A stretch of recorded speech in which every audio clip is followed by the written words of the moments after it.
दोस्तों, एक अमीर घर का लड़का जो नशे में धुत होता है, गलती से कोठे पर पहुंच जाता है। वहां पहुंचते ही उसके पास एक दलाल आता है और उसे अलग अलग लड़कियों के ऑफर देने लगता है। लड़का उसे रोकते हुए कहता है, यहाँ कोई निशा नाम की लड़की मिलेगी क्या? दलाल मुस्कुराते हुए कहता है, साहब, आपको यहाँ हर नाम की लड़कियां मिल जाएगी, और उसे कोठा के अंदर ले जाता है। दलाल लड़के को एक लड़की के पास भेज देता है। लेकिन दोस्तों, असली कहानी तो अब शुरू होने वाली थी। आखिरकार वो निशा नाम की लड़की कौन थी? इसे वह कोठे पर क्यों ढूंढ रहा था? निशा से उसका क्या रिश्ता था? क्या वह निशा से मिलेगा या फिर कुछ ऐसा होगा जो सबको चौंका देगा? दोस्तों, बेहद दिलचस्प और भावुक कर देने वाली ये सच्ची कहानी है। तो आइए जानते हैं पूरी कहानी को, पूरी घटना को। तो वीडियो में अंत तक जरूर बने रहे। लेकिन वीडियो शुरू करने से पहले मैं कुमार विजेता कहानी खबर तक के इस नए एपिसोड में आप सभी का बहुत बहुत स्वागत करता हूं। और आपसे गुजारिश भी है कि वीडियो पर एक लाइक करके चैनल को जरूर सब्सक्राइब कर लें, ताकि मेरा हौसला बढ़ता रहे। दोस्तों, यह सच्ची कहानी उत्तर प्रदेश के आगरा की है, जहां एक करोड़पति घर का लड़का, जिसका हाल ही में अपनी गर्लफ्रेंड के साथ ब्रेकअप हो जाता है और वह बहुत ही टूट जाता है। उसकी गर्लफ्रेंड किसी और से शादी कर लेती है और यह लड़का सोचने लगता है कि उसकी जिंदगी का अब कोई मतलब नहीं रह गया है। वह नशे में डूबने लगता है और खुद को खत्म करने की सोचने लगता है। एक दिन वह अपनी फ्रस्ट्रेशन को निकालने के लिए वह नशे में धुत होकर एक कोठे पर पहुंच जाता है। वहां पहुंचते ही उसे एक दलाल मिलता है। लड़का उससे कहता है, क्या यहाँ निशा नाम की कोई लड़की मिल सकती है? दलाल हंसते हुए कहता है, साहब, अब जिस नाम की लड़की चाहे यहाँ मिल जाएगी, और उसे कोठे के अंदर ले जाता है। फिर वो उसे कोठे की मालकिन बीना देवी से मिलवाता है और लड़के को एक कमरे में एक लड़की के पास भेज दिया जाता है। कमरे में जाकर लड़का उस लड़की को देखकर हैरान रह जाता है। उसे ऐसा लगता है जैसे वह उसकी गर्लफ्रेंड है। वो लड़की के पैरों पर हाथ रखता है, लेकिन लड़की अपने पैर खींच लेती है। यह देखकर लड़का गुस्से में आ जाता है और उसे भला बुरा कहने लगता है, तुमने मुझे छोड़ दिया, अब मुझे कोई फर्क नहीं पड़ता, अब मैं अपनी जिंदगी में आगे बढ़ चुका हूँ। दरअसल उस लड़की की गर्लफ्रेंड का नाम निशा था और वह उस लड़की को निशा समझकर बातें कर रहा था। लड़की चुपचाप उसकी बातें सुनती रहती है, कुछ नहीं कहती। 1 घंटे इसी तरह बीत जाता है। लड़का कोई गलत हरकत भी नहीं करता है और उठ कर जाने लगता है। लेकिन जैसे ही वह दरवाजे तक पहुंचता है, लड़की उसे रोक कर कहती है, साहब, अभी तो सिर्फ 1 घंटा हुआ है। लड़का जवाब देता है, मैंने 2 घंटे के पैसे दिए हैं, पर अब मैं जा रहा हूँ, पैसे वापस नहीं लूँगा। तभी लड़की कहती है, साहब, अगर आप चले गए तो मेरी मालकिन मुझे खाना नहीं देगी और मुझे भूखा रहना पड़ेगा। यह सुनकर लड़का वापस आकर उसके पास बैठ जाता है और अपनी गर्लफ्रेंड की बातें बड़बड़ाने लगता है। दोस्तों, 2 घंटे बीत जाते हैं और मालकिन दरवाजा खटखटा कर कहती है, साहब, आपके 2 घंटे पूरे हो गए हैं। लड़का वहां से उठकर चला जाता है। लेकिन दोस्तों, यह कहानी यही खत्म नहीं होती है। अगले दिन फिर वही लड़का वापस उस लड़की के पास आता है और फिर से अपनी गर्लफ्रेंड की बातें उसके साथ शेयर करने लगता है। इस बार अचानक लड़के को ध्यान आता है और वह पूछता है, सॉरी, मैंने आपके बारे में तो पूछा ही नहीं, तुम कौन हो और यहाँ कैसे आई हो?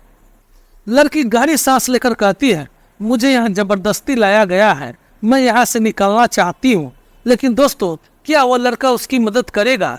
क्या आप दोनों की जिंदगी में कोई नया मोड़ आएगा? तो वीडियो में बने रहे, क्योंकि यह कहानी अब और भी रोमांचक मोड़ लेने वाली है। दोस्तों, अभी दोनों बात कर ही रहे थे कि तभी अचानक पुलिस की रेड पड़ जाती है। कोठे की मालकिन दरवाजा खटखटाकर कहती है और कहती है कि जल्दी बाहर आओ, पुलिस आ गई है। राहुल घबरा कर दरवाजा खोलता है और मालकिन उसे पीछे की दरवाजे से बाहर निकाल देती है। वो खुद भी उसके साथ वहां से भाग जाती है। घर पहुंचने के बाद भी राहुल का मन उस लड़की के बारे में सोचता रहता है। उसे याद आता है कि वह लड़की उससे मदद मांग रही थी, पर वह उसकी मदद कैसे करे यह समझ नहीं पा रहा था। अगली रात राहुल फिर से उस कोठे पर जाता है, लेकिन वहां ना तो लड़की मिलती है और ना ही मालकिन। वहां दूसरी लड़कियों से पूछताछ करता है, क्या तुमने दीप्ति नाम की लड़की को देखा है? एक लड़की जवाब देती है, साहब, यहाँ हजारों लड़कियां आती हैं, हमें किसी दीप्ति का पता नहीं। राहुल उन्हें पैसे देने की पेशकश करता है और लड़की कहती है अगर मुझे कुछ पता चला तो मैं आपको कॉल करूंगी। राहुल वहां से निराश होकर चला जाता है और यह बात अपने दोस्तों से शेयर करता है। उसका दोस्त मजाक में कहता है यार तुम अभी तक अपनी पहली गर्लफ्रेंड को भूल नहीं पाए और अब एक बेस्या से इक्स करने लगे हो। राहुल जवाब देता है नहीं, ये प्यार नहीं है, मैं बस उसे उस नर्क से निकालना चाहता हूँ। राहुल अपने दोस्त से कहता है तुम ग्राहक बनकर मेरे साथ कोठे चलो, हम अलग अलग जगह जाएंगे और अगर वो लड़की मिलती है तो हम उसे बचाने की कोशिश करेंगे। लेकिन दोस्तों काफी कोशिशों के बाद भी वो लड़की उन्हें नहीं मिल पाती है क्योंकि उसे कहीं और भेज दिया गया था। एक दिन राहुल अपने पापा से पूछता है पापा अगर हमें किसी इंसान का सिर्फ नाम पता हो तो हम उसे कैसे ढूंढ सकते हैं। उसके पापा चौंक पूछते हैं क्यों, क्या हुआ। राहुल सच बताने लगता है एक दिन मैं कोठे पर गया था। यह सुनकर पापा उसके गुस्से में चिल्लाते हैं अब तुम कोठे पर भी जाने लगे हो। राहुल अपने पापा को शांत करते हुए कहता है पापा मैं वहाँ गलत काम करने नहीं गया था, वहाँ मुझे एक लड़की मिली जिसे जबरदस्ती रखा गया है, वह मुझसे मदद मांग रही थी। उसके पापा उसे सलाह देते हैं उसका सोशल मीडिया अकाउंट तलाश करो, हो सकता है वहाँ से कोई सुराग मिल जाए। राहुल दिन रात सोशल मीडिया पर उस लड़की को ढूंढने में जुट जाता है। उसे याद आता है कि लड़की ने अपने भाई का नाम मुराद बताया था। कई दिनों के तलाश के बाद उसे आखिरकार मुराद नाम का एक प्रोफाइल मिल जाता है। राहुल उसे मैसेज करता है अगर आप अपनी बहन से मिलना चाहते हो तो मुझसे संपर्क करो, मैंने आपकी बहन को एक कोठे पर देखा है। मुराद यह मैसेज पढ़ते ही हैरान रह जाता है और तुरंत जवाब देता है। राहुल उसे अपने होम टाउन आगरा आने के लिए कहता है। मुराद ट्रेन की टिकट लेकर आगरा पहुंच जाता है जहां राहुल उसे रेलवे स्टेशन से पिक करता है और अपने घर ले आता है। राहुल कहता है मैंने आपकी बहन को कोठे पर देखा था, उसके बाद कोठे पर रेड पड़ गई और जो कोठे की मालकिन है वह आपकी बहन को लेकर कहीं और फरार हो गई और मुझे अभी तक नहीं मिल पाई है। दोस्तों इसके बाद वे दोनों उसकी तलाश में जुट जाते हैं। दोस्तों क्या वे दोनों मिलकर दीप्ति को बचा पाएंगे या दीप्ति कहीं अनजान कोठे पे बिकती रहेगी। दोस्तों कहानी अब और भी दिलचस्प मोड़ लेने वाली है, तो आगे की कहानी जानने के लिए हमारे साथ बने रहें। दोस्तों उस लड़की को ढूंढते ढूंढते एक दिन राहुल सही जगह पर पहुंच जाता है जहां उसे वही दलाल मिलता है जिसने पहले उस लड़की के पास उसे ले गया था। जैसे ही दलाल उसे देखता है कहता है अरे साहब आप इतने दिनों से कहाँ थे। राहुल जवाब देता है मैं बहुत बिजी था। दलाल फिर कहता है कोई बात नहीं, वो लड़की अब भी हमारे पास है, अंदर चलिए। राहुल कहता है अभी नहीं, मुझे कुछ जरूरी काम है और वहां से चला आता है। इसके बाद राहुल यह बात मुराद जो लड़की का भाई होता है उसे बताता है और कहता है कि एक बार तुम जाकर कंफर्म कर लो कि वो लड़की तुम्हारी बहन ही है या नहीं। मुराद कोठे पर पहुंचता है और वहां की मालकिन बीना देवी से कहता है मुझे दीप्ति से मिलना है। असल में कोठों वालों ने उसकी बहन का नाम बदलकर दीप्ति रख दिया था। बीना देवी आश्चर्य से पूछती है तुम्हें कैसे पता, तुम तो यहाँ पहली बार आए हो। मुराद जवाब देता है राहुल ने बताया था, वो मेरा दोस्त है, उसने कहा था कि यहाँ दीप्ति नाम की लड़की है जो बहुत अच्छी है। यह सुनकर मालकिन कहती है अरे राहुल तो हमारा पुराना कस्टमर है और उसे उस लड़की के पास भेज देती है। जैसे ही मुराद अपनी बहन को देखता है मुराद की बहन रोने लगती है।